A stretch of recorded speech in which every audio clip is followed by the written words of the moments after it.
Tuhu negaring kuraken pagunungan ngiringaken benawi nengenaken pasawahan ngayunake Bandaran Agung. Loh tulus kang sarauti tandur dadi jerawi mrahing kang sarauti nuku gemah katang Jawa Mamanca. Ingkang samawis kula pring praja katingal jejel hapepet adem cukup tepung paritis papan wiyar katingal rupa nyawit saking rarjaning praja. Uripah tondolek kuning para dagang layar nang kuda ingkang samlumintir siang tanah piratri ndali dridatan wonten kendhati labetan wonten sang sanggobalan. Karta tandha kawula padusunan samyayan tentremati mungkul panguleng ketanin pitik wentan wonten cinancangen Jawa nagaring pangunan sul pingarka wangsul marang kandhange dewi-dewi. Datan wonten carane kandhang pinalangan lawang kinancingan labet datan ana Dursila Juti.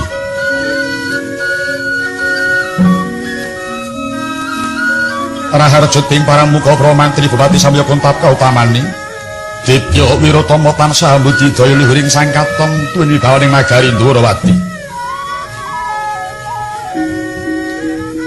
Dasar nagara gedhe obori padang jagati dhuwur kuku sadoh marang puncarane tur kasusuring manca praja. Saya kitatang ngempungaken negari kanan garing kang samya sumyut nadyanto tanah sabrang kathah kang sami sumawita tan krana Gandayuda. Amung kayungun piyaning kautaman. Pendantara mangsa samya pasok bulu bekti kang awujud londong pengaring-aring peni-peni raja peni guru bakal guru dadi ngaturaken putri tandha turing sih katresnan. Tuwin panskedhit nalindra saking manca praja angin tunaken duta ageng minangka ceh nata tangsuli kekadangan.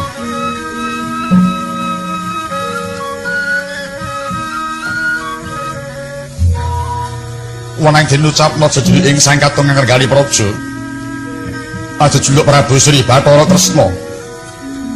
Ya Harimurti Padmanaba Kesawa Narayana Wasudewa Danardana Danawardana ya Prabu Wisnumurti.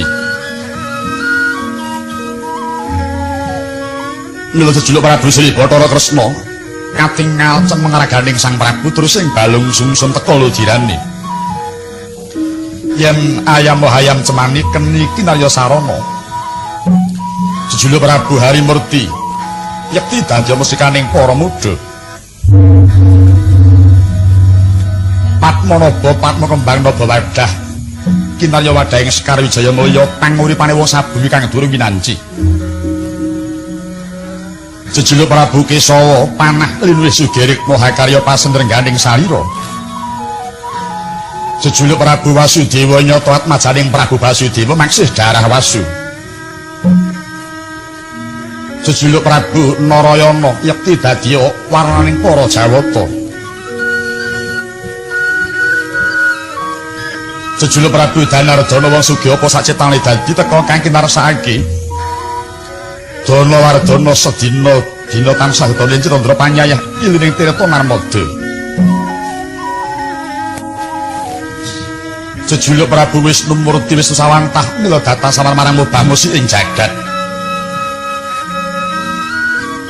Kacarita titi sing Sang Hyang Suman kabelah dados kekalih yaiku nata Dwaraka Prabu Kresna pawan pamadyaning Pandhawa Dyan Harjuna.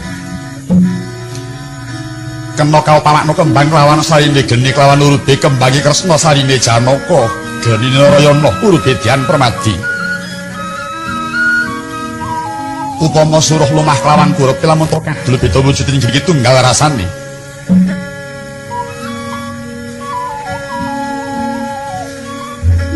Narendra Mahan Bektani Wita Dharma Hita Sara Hita Sama Hita lirik karemlah kapandhitan remlah pangadilan sang sebaga prajuritan marsuding tata krami. Narendra guna ingat guna tangendak gunaning jalmi luhur datan ngungkul-ungkul yandap tan kasring sesami. Lalaptaning sanata paring sandang kawudan aweh pangan wong kalu ben tetulung tengen wong kalunyon malayake wong sakit kinarya suka kang semetaman prihatin. Sato ngasta sama beda dana denda lampahing pangadilan nindakaken dana wesiasat nggih datanan bau kapine. Tur tanata Drebudi Balaksana lirih Drebudi Angganjar mula wisuda. Gawa leksana apa ingkang kadhawuhake dhateng kenging wektu lampahan.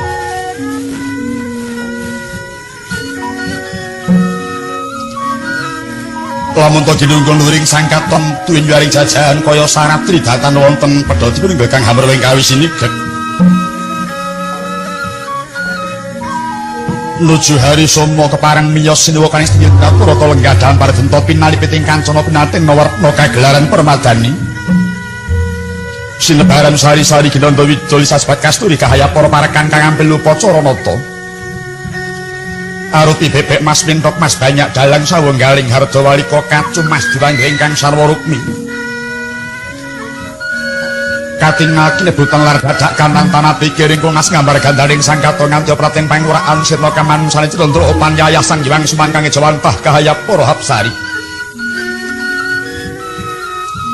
Terep sidem permanem tanono baneke warang salisik gegodhongan datane bah angin tan lumampah.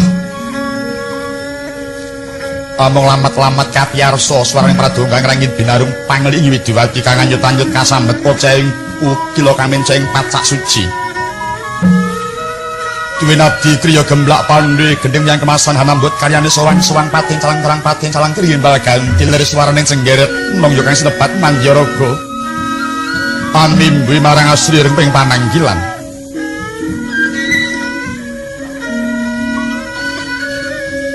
Wondene ingkang kepareng sumewe ngarsana trenggih menika ta warnaning Atma Jendring Dwaraka satring parang garut kekasih Raden Sambaya Sang Wisnu Brataya Radyan Sumatilatmaka.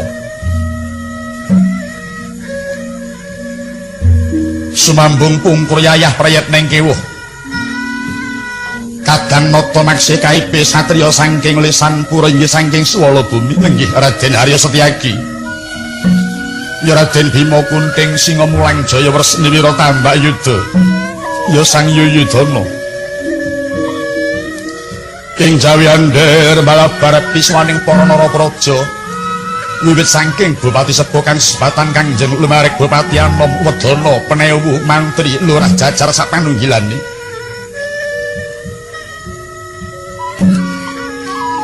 tanpa antara dalu katingal rawi bening Ngarakanata Mandura Prabu Baladewa tumedak saking titian miyak kang sami mara siba daya dimingkang tinggil kadodo Prabu Sri Kresna sigra manem Brahma dhateng rawi punika neraka tan mantra-mantra ing neraka panyaya Sang Hyang Brahma kang jawantah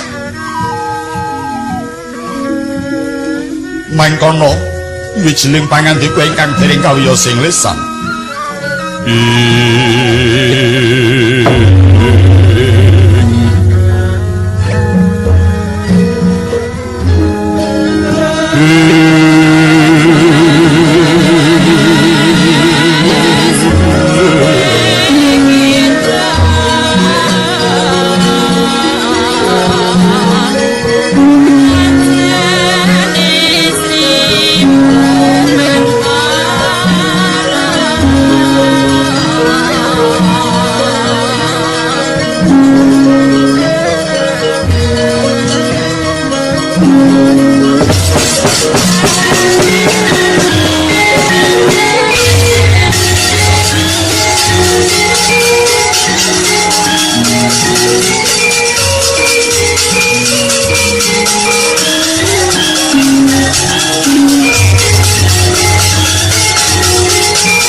Unggian sanjung lolati lan nata tanarakono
Sritinon ing pasewakan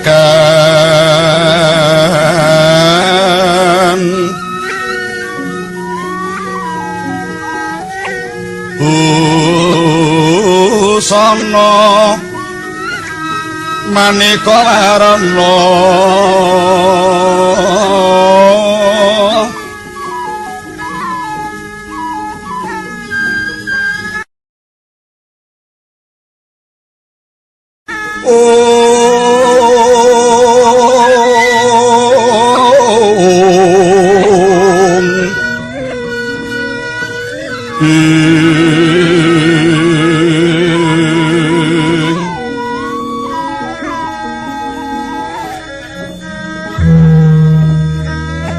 sepek puspiteng udyana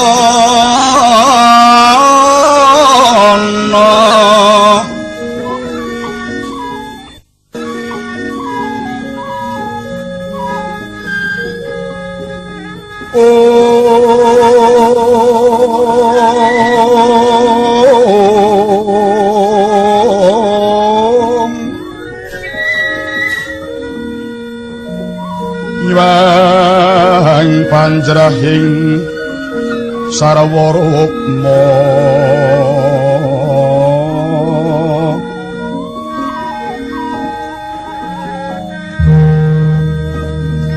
Renggeng maneh Narawata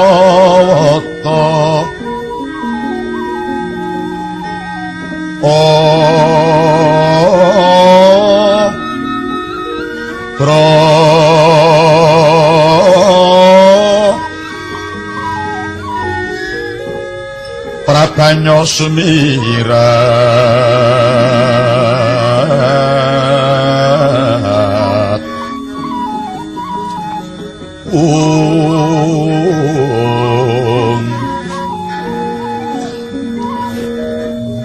nyaring tejo liweran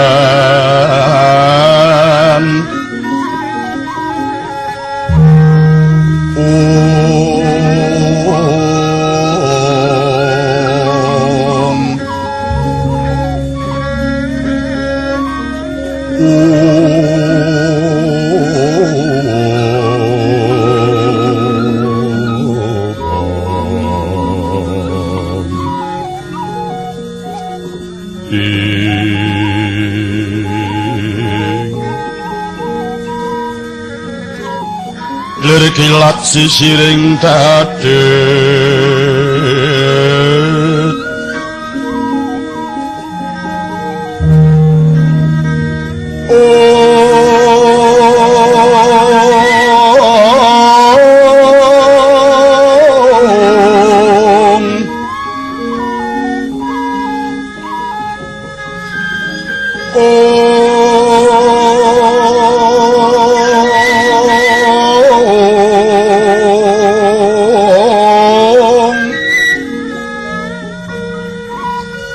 wimbuh kekanda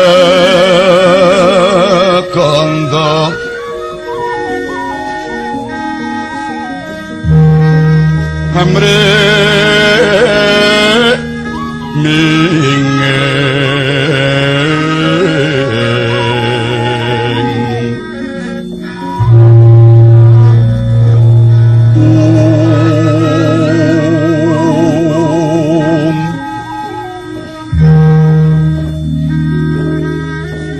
kati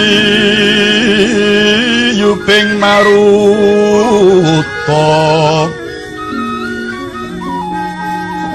mon do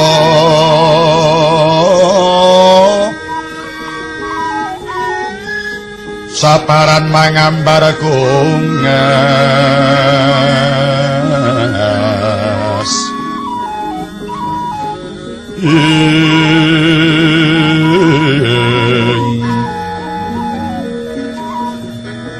saparan mangambar kungas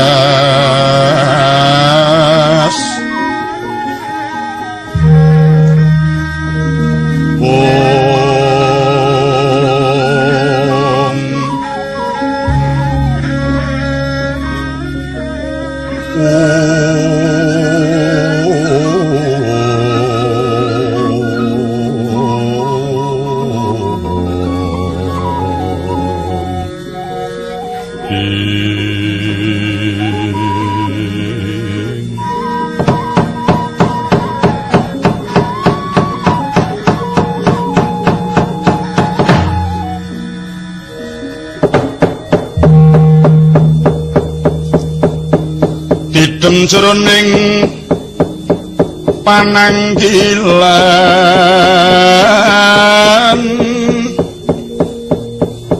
semune kawurayan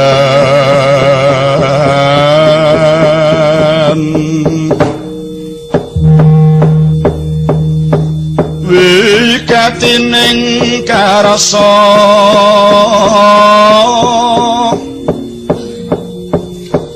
kapareng mokta Prabu Kresna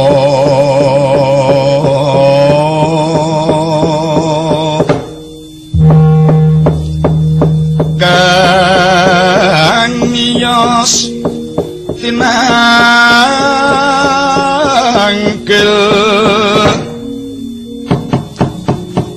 pitolan saban-saban akanti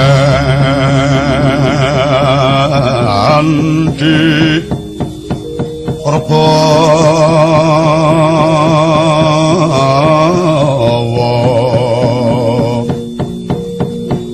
kekas ketaring tias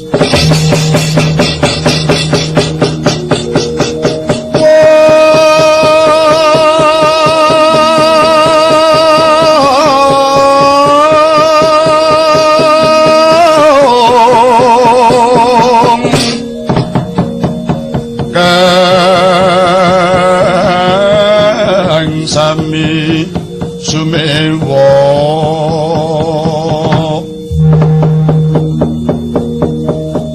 tan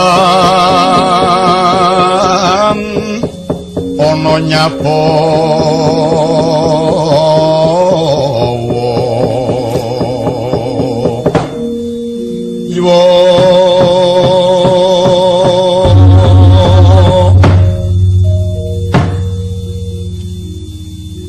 kula nuwun dereng sawetawis deng sarawuh panjenengan paduka Koko Prabu ing Mandura.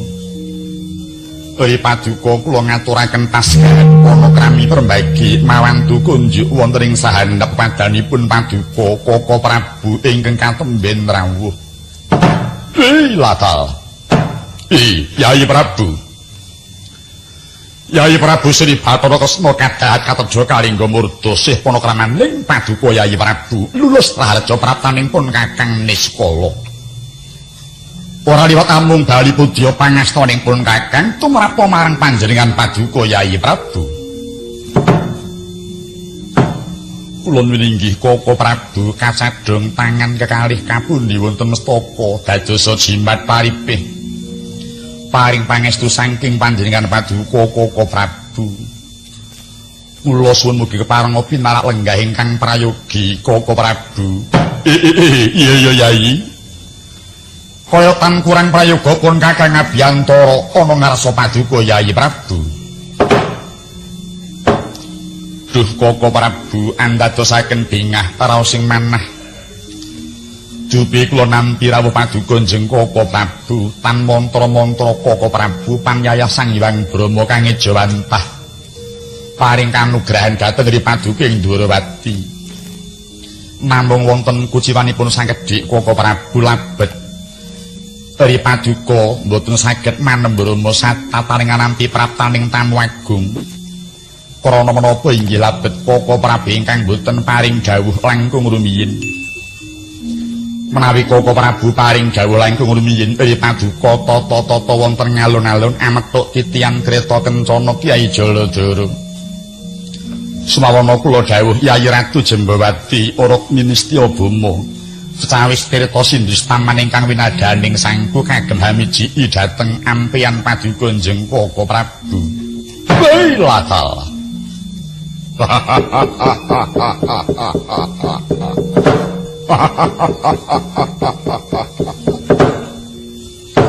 Adiku kadanging pun Kakang kok kaya wong bingkamane.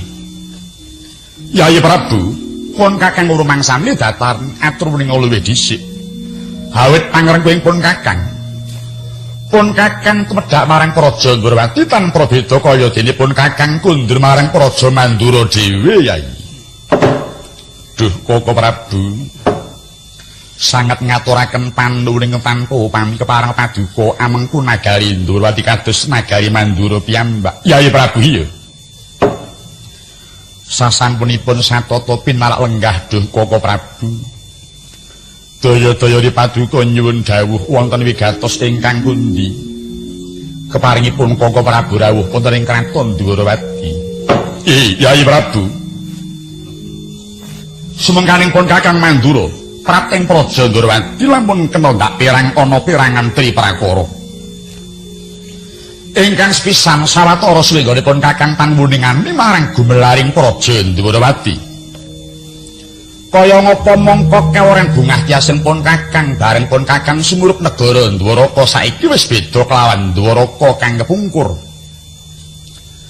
Katitik saka apa? Ya wis saka akeh wewangunan ingkang padha kagluwentah para narapraja kang wis padha manunggal marang para kawulane.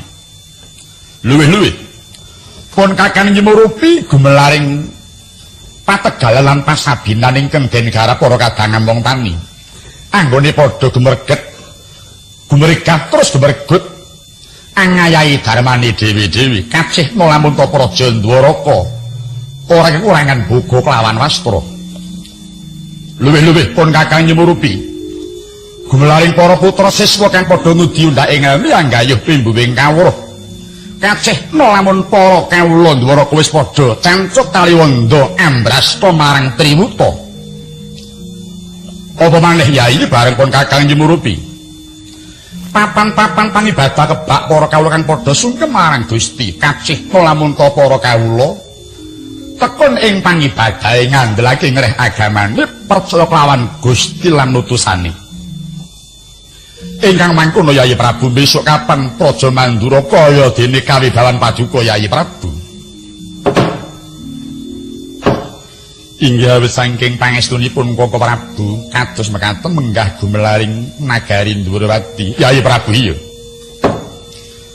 kaping pindho pun kakang ngaturake alam oneng alam tembung lawas oneng iku kangen rumangsa kapang banget tiasipun kakang maring Prabu sumarambah kabeh para nala praja Ndhurawati inggih Koko Prabu kula tampi tangan kekalih kula lumeberaken para garwa tuwin putra sumarambah para kauling praja Ndhurawati oneng saking paduka njeng Koko Prabu genep triwigatining perlu Yayi sawanipun kakang iki mung dumunung bakal hangampiri Yayi Prabu Ndhurawati lirih nalika dina Spati manis kang kepungkur pun kakang antuk nawala saka praja Ngamarta ingkang den tapak asman Yayi Prabu Puntadewa ingkang surasaning nawala wektu iki putra wing Pringgondani kaki Prabu Anom Gatotkaca nandhang gerah santer medal sekateng usada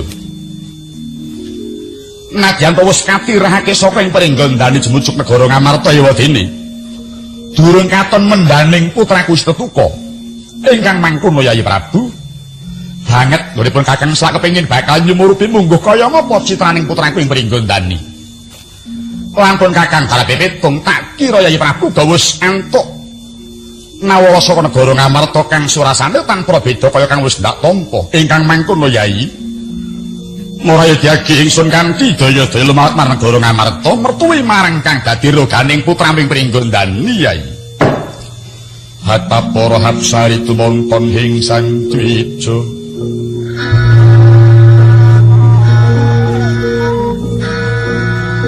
katyang giwara jiwa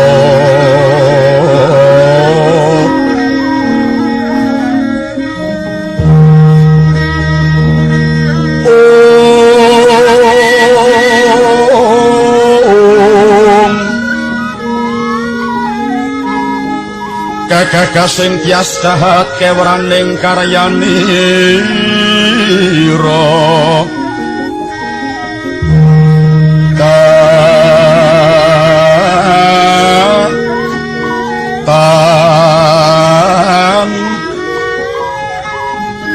pontok samya miyat rengganing prabota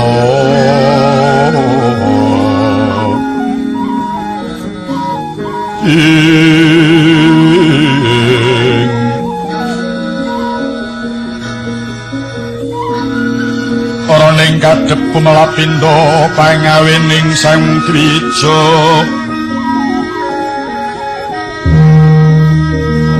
lunging kadung malengkung katiyuting maruta manda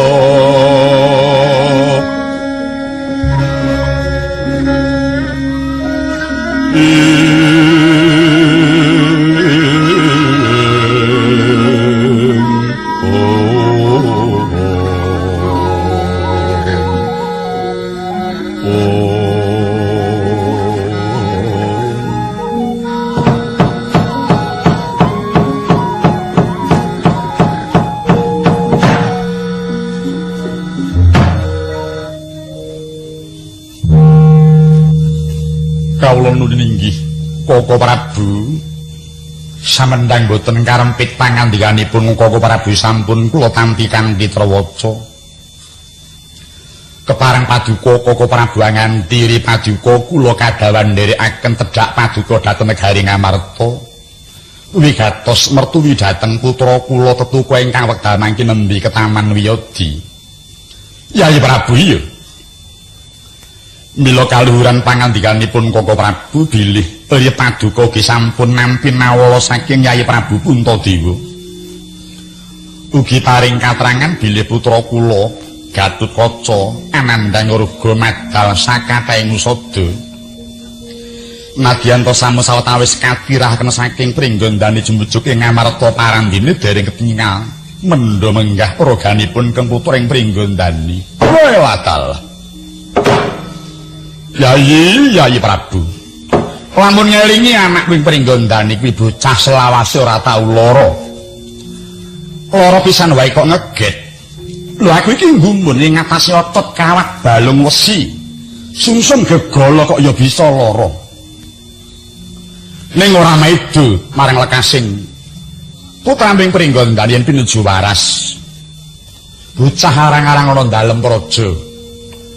Mapaning pasaban nuhune marang kang dadi darmane. Sengkut dumregut angayai Darma ngestokake apa dawuh kang wis katampa. Mara coba golek ana yai, ora ana bocah kang wekeli kaya putra wing Pringgondani. Yen ora nuju nganangi pasiwakan dhewe, tansah sowan-sowan marang gone wong tuwa-tuwa, marang gone pepunden-pepunden. Yen jeneng prai ora tau leren. Nang endi wae putraku ing Pringgondani mung tansah ngatonake sungkeme marang sipating wong tuwa. Apa maneh lamun den boboting pakaryan abot. Nyatane ora endhe bebaya ora mingkuh ing pekewuh. Ora meh bareng nandhang raga banjur gawe sungkawaning para kadang. Kawula nuwun ninggih. Wis ana pirang dina raganing putra Pringgondani Yai. Dari paduka dereng ndungkap sampun pinten dinten menggah wiyadinipun Kang Putra ing Pringgondani. Wis akeh usada kang katamakake manut katerangan mekaten Koko Prabu. Kiblat papat pancur gangsal sedaya tiyang pinter dipun kelempakaken supados ngusadani dhateng Kang Putra Pringgondani parandene dereng bangkit walya keteman jati teman nirmala. Yai, pun kakang darbe panduga. Mbok menawa para kadang Pandhawa ingkang dinarep-arep mung kajaba Prabu Gurawati. Awit jagat wis keberbegen yen Nyai Prabu kuwi nadyan ratu nuwun sewu miras nyambi dadi dukun. Sebab apa? Karana Nyai Prabu kagungan pusaka ampuh bisa marasake wong lara, nguripke wong mati kang durung winanci yaiku wujude Puspita Wijaya Kusuma. Mbok menawa para kadang-kadang pangurwatan sing dinteni mung kajaba pusakaning Nyai Prabu kuwi mau.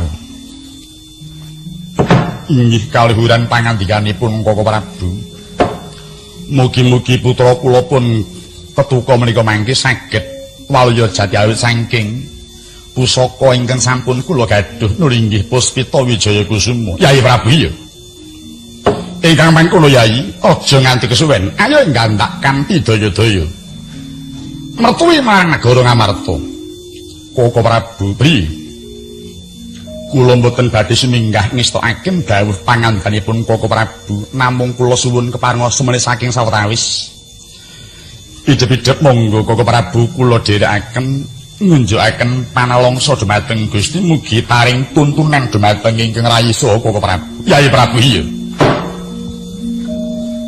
Lagi cawawan sabda horkang semewa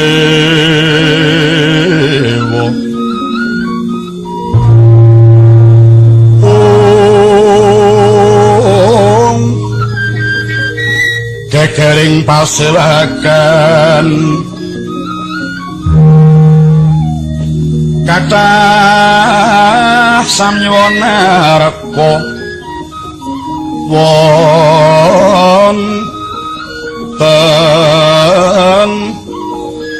tirata mata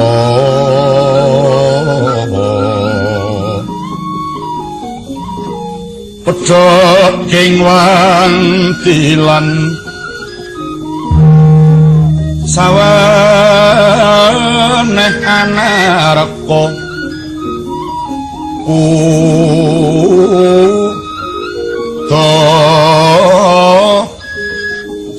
tilar pandengan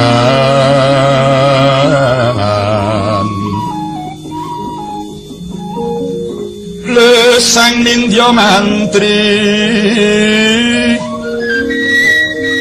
haniti preksa darunan ing cipta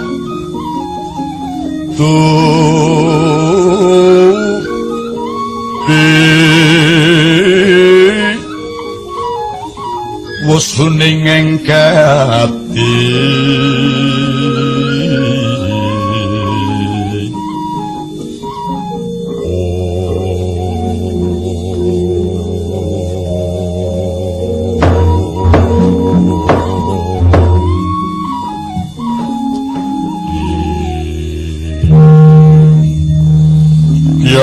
sowan Ngarasindra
Yaya saka minggah Rama lir saka metarangan katingal suwaning Nalendra saking Traji Trisna nenggih Prabu Bama Narakasura katingal lumaksana dadap lengkeh-lengkehange kapada dupi marak mangarsa mangsas lombah lenggah tumungkul hamari kelukaya kanjema pertawa mukane Kocap sangya para sumewa pating klesik padha bawa jawil jenawil samira wangking batos sami ngudaraos apa baya wigati nidene Nalendra Traji Trisna Prabu Bama Narakasura ketingal marak ing ngarsanata katingal semangka pengawak Bajra kagiat Prabu Sri Bathara Kresna sidra ngawe dhateng Kang Putra kaya mangkono wijiling pangandika ingkang dereng kawiyos lisan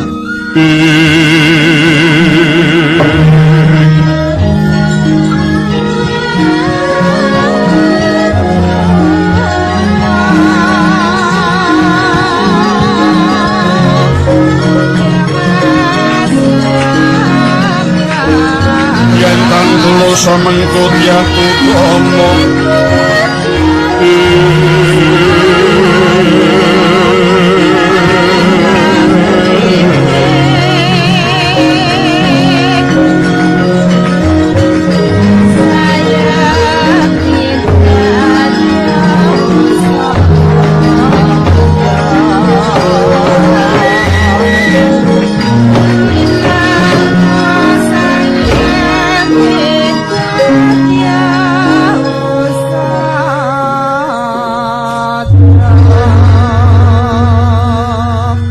bayangan bayem-bayeyet aku ngrembuyung rowe-rowering rawan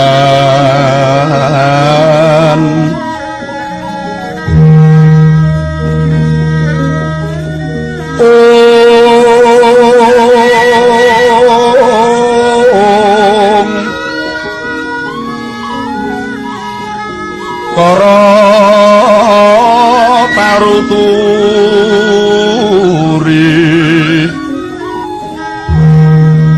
karang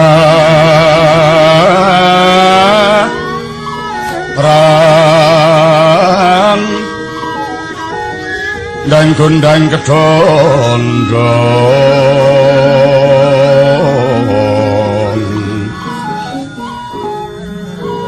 dendeng kasanding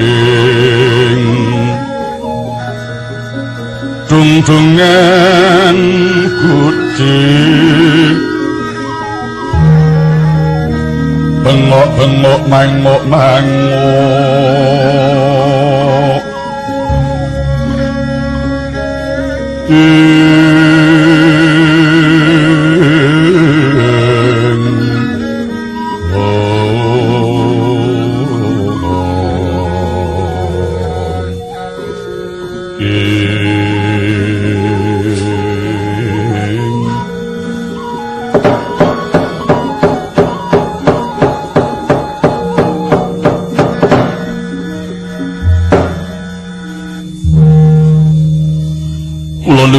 amit pasang kaliman tadi sinabete nyeloduni linepat waing tulah sarik duh diwaji Putra Paduka pun bomo ingkang sumantaka minggas tinggil marak wonten rasa Paduka diwaji kawula nuwun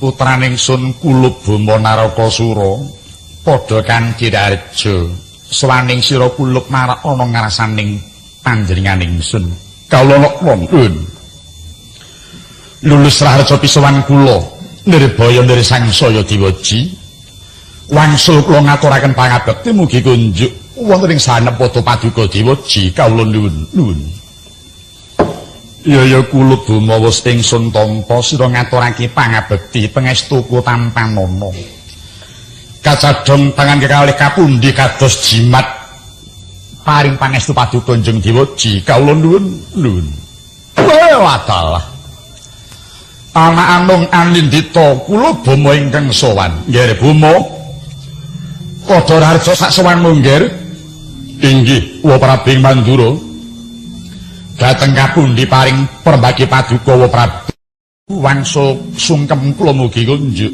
ya kula wis ndak tampa wah anakku lanang suwe ora ketemu mundak lemu bocah iki. Kala mangsa tilika nyang Mandura ya nggih. Iya, pangestu Paduka Kanjeng Prabu sanes wekdal kula sowan.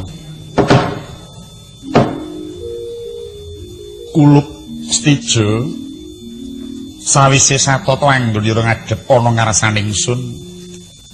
Ana wigati apa katon sumengka pawak bajra. Gita-gita hamengku gati Kulub Narakasura. Inggih Dewaji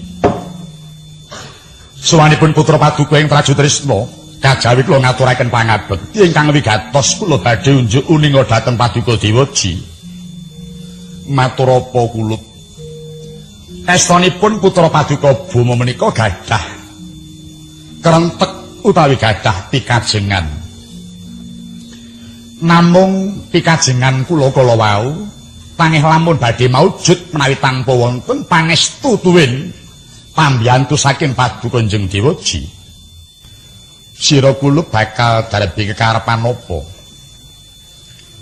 ningali sesambetanipun Dewaji kaliyan paman-paman kula punden Pandhawa siang ratri ingkang tanpa pegat hamung tansah tetunggilan ibarat kados dene renggang gula kumepyur pulut namung tansah daya dinaya ing antawisipun Ndhuwurwati kaliyan Ngamarta bantu dinantu antawisipun Dewaji kaliyan paman Pandhawa sesambetan ingkang sae kala wau pangraos kula sampun ngantos namung kendel wonten Paduka Dewaji nanging mugi lumuntura dhumateng putra Paduka pun Bomo Narakasura saged nyambet dhateng lelabetan Paduka tumrap dhateng paman-paman kula Pandhawa. Ing mangka kula ngertos wekdal mangke paman Pandhawa badhe angayati dumateng jangkaning jagat ingkang nyebataken Baratayuda Jaya binangun. Isining Baratayuda tanah sanes namung kajawi yudaning paman kula Kurawa tuwin paman kula Pandhawa ingkang menika Dewaji kepengin sanget putra Paduka pun Bomo badhe nderek sabiyantu dhumateng paman Pandhawa mboten ketang klungsu-klungsu menawi kula menika nderek udhu kepengin badhe madhep Senopati nyena pateni dhumateng paman-paman kula Pandhawa benjang tumapaking Baratayuda Diwaji.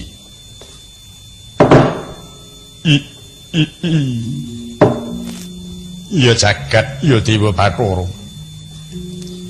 Kula Bama Narakasura kula nuwun wonten dawuh. Luhur temen gegayawaning sira kula Bama. Sira kula bakal nyambung lelabaning pun bapa tumrap marang pamanira Pandhawa. Lan sira wis nyumurupi bakal teka jangkaning jagat Baratayuda Jaya binangun. Kepengin bakal nyena pateni kelawan pamanmu Pandhawa. Kawula nuwun pundi inggih. Bama nuwun kula. Moka menawa sira kula ora nyumurupi katemben wae pepundhenmu Pandhawa wis kelakon misuda Senopati ingkang kabiwada yaiku kadang wing pringgondani Kaki Prabu Anom Gatotkaca. Manawa sira kulup nyuwun kepengin dadi Senopati ibarat udan kang salah mangsa galudhuk muni ketiga. Kenapa ora biyen-biyen sadurunge ana wisudan sira kulup matur marang pun bapa? Pangeh lamun kelakoni menawa sira kula bakal nyuwun dadi Senopati sabab wis ana Senopatine, mongko Senopati ku ibarat kaya dene kusir angusiri kelawan lakuning rata. Ora ana nggih kok kusir loro iku ora ana. Awit yen to nganti ana kusir loro yekti bakal gawe bingung si jaran nggone bakal narik lakuning rata. Inggih. Kaluhuran sadanipun Diwaji. Estanipun pun Bama nggih sampun midhanget. Bilih pepundhen Pandhawa sampun kelampan misuda Senopati kadang ing pringgondani Yayi Prabu Gatotkaca ingkang sampun kelampan kabiwada. Mila ngantos kula kumewat nggadahi penyuwun karana inggih mawi dasar anggen kula nguningani dhateng kadang ing pringgondani kula wau. Mboten kok nama kula menika ngepel mestaka ngilani dadanipun kadang kula pringgondani menika mboten. Ing atasipun pepundhen Pandhawa menika sampun kalokeng ngrekep dunging kasekten ulekaning kadigdayan. Kenging menapa milih Senopati Kewala kok namung trimah Gatotkaca? Mongko menawi kula ukur Diwaji, yektos dereng sepintena menggah kawontenanipun kadang kula ing pringgondani. Menawi katanding kaliyan pun Bama, wah bumi kaliyan langit. Buminipun Gatotkaca langitipun keng putra pun Bama. Karena menapa? Kaukur saking tataraning darajat inggil Bama katinimbang Tetuka. Buktinipun Tetuka menika namung atmajaning satriya limrah, sareng pun Bama kula menika atmajaning ratu tur turun dewa. Dados ukuraning darajat taksih inggil pun Bama. Kaping kalih nitik saking yuswa menika sepuh Bama tinimbang Gatotkaca. Nyatanipun lari pringgondani mriku dereng ngicah pupuk lempuyangipun sepinten kadigdayanipun lari pringgondani. Mila agenging pangeman kula dhumateng asmanipun pepundhen kula Pandhawa. Menawi ngantos menika mangke mindha damel hawit saking kirang kiyat kawontenanipun kadang kula ing pringgondani ngantos kula lajeng wantun gadah penyuwun kados mekaten Diwaji. Gusti Yayi Prabu kula wonten dawuh keparengipun Kakang bakal nyambung marang aturi putraming Trajutrisna. Inggih sumangga Kakang Prabu. Kulup Bama kula Prabu mengko dhisik nggih. Olehmu matur mawon apa wis tok limbang luwih dhisik? Tebasan waton muni apa muni waton? Yen muni waton sadurunge muni wis ditata luwih dhisik, wis ditraju luwih dhisik. Nanging yen mung waton muni iki mung golek legane dhewe sing tanpa dipikir kanthi genep. Saka pangrasaning punwa kok rada kurang prayoga aturmu mau nggih. Kurang bener aturmu mau. Olehmu golek dasar kok cetha banget tok golek-goleki. Ngremehake marang kadangmu pringgondani ngluhurake marang sira kula Bama dhewe. Sumurupa ya nggih. paman-pamanmu Pandhawa misuda marang adimu Pringgandani mau ora ampyak awur-awur nanging wis mawa pitung mawa tetimbangan.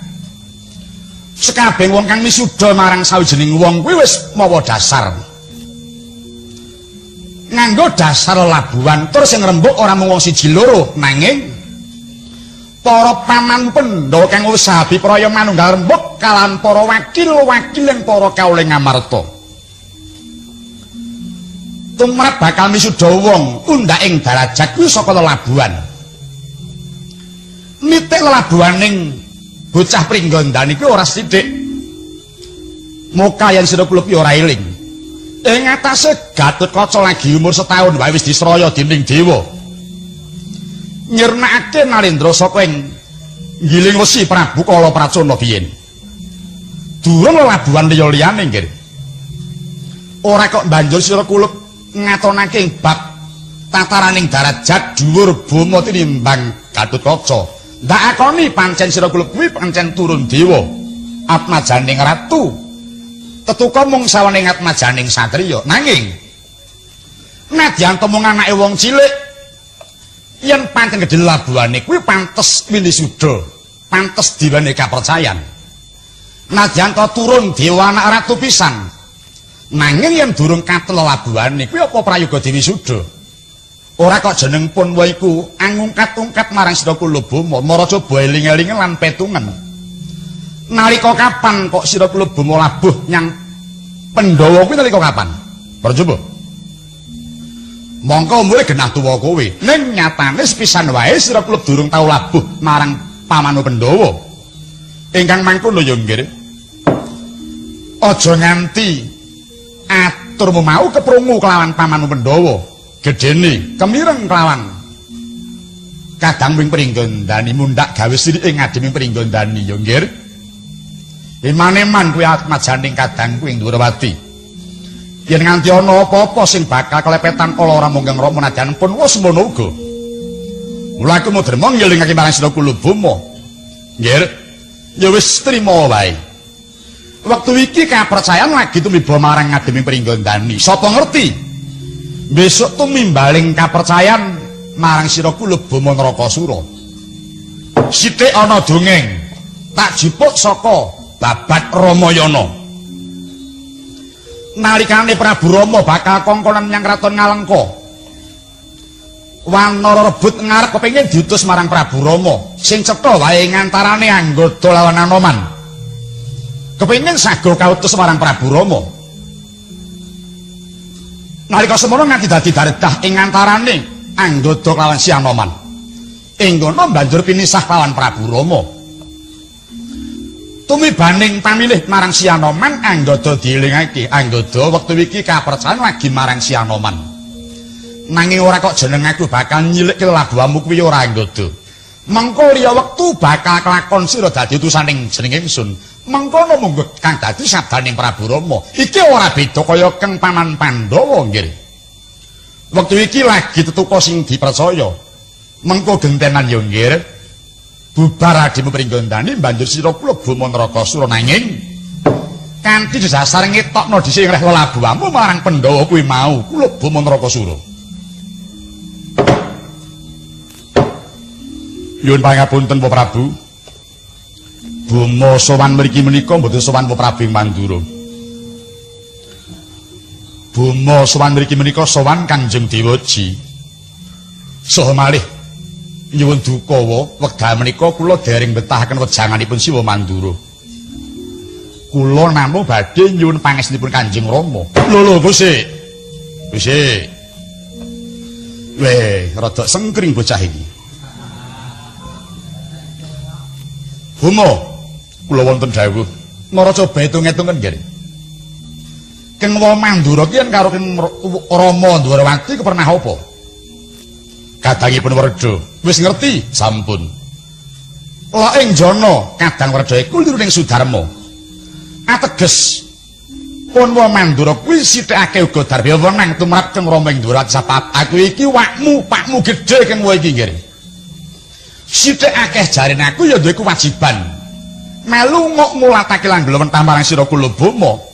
Ning kenapa kok banjur kono waturmu? Apa yen ngono kowe bakal nyingkul marang Punwa Mandura? Perkawis aliran waris mangke dawah kantun wa. Margi menika mboten betahaken naluri, mboten betahaken alur waris. Kula betahaken pangestunipun Kanjeng Dewaji. Lah. Yayi, kula wonten dawuh. Pun Kakang mung ngemutke lho, Di. Marga Yayi Prabu wis kaluka titis Sang Hyang Suman mongko wis nuku diwaning banyu. Banyu kuwi penguripan.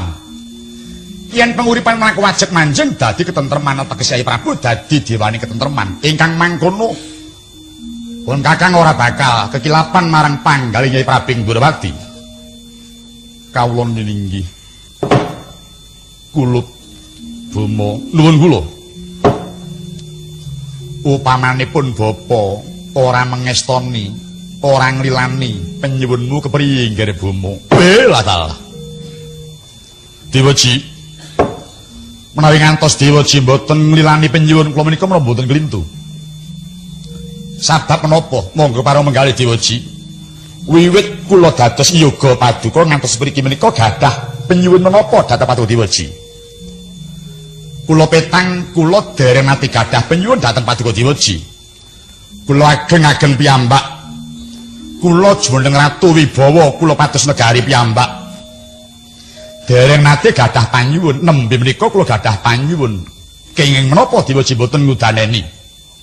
Ing mongko menawi kula kelampahan dados senopati ingkang badhe kejunjung asmanipun boten namung pun Bomo, ugi badhe njunjung asmanipun Dewaji. Kasa wangsulipun